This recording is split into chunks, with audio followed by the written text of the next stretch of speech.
Sarah Clark, and today I'm bringing you day 8 of our church-wide Advent devotional series. Today's topic is change. Christmas might be very different this year. Maybe it's your first year as a married couple or with a little one. Or maybe you have no choice but to alter your traditions because the one who used to put up the lights or bake the chocolate chip cookies is no longer there.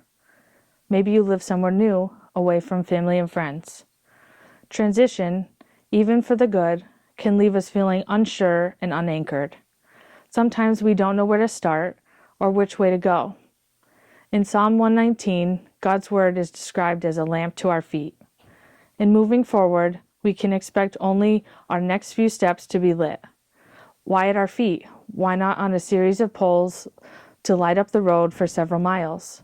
Why not literally have it lit up like a Christmas tree? Wouldn't that be better, safer, so we know where we're going? Yet relying on God's guidance every step of the way helps us build our faith and trust in Him. Once we believe Christ is who He says He is and accept Him into our hearts, we step into this path. If we let Him, He will help us form new habits and traditions and renew our purpose. He may not change the circumstances as we like, but we will never walk alone.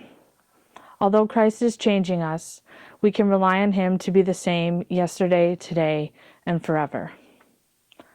Take a moment to reflect today. Take time to pinpoint what is keeping you from moving forward.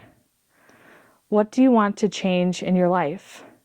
What steps of faith have you taken? Consider setting a reminder for yourself every day to use prayer and God's Word to help you through your times of transition in life. Today's scripture is one of my personal favorites, Psalm 119, 105. Your word is a lamp for my feet and a light unto my path. Thank you, and Merry Christmas.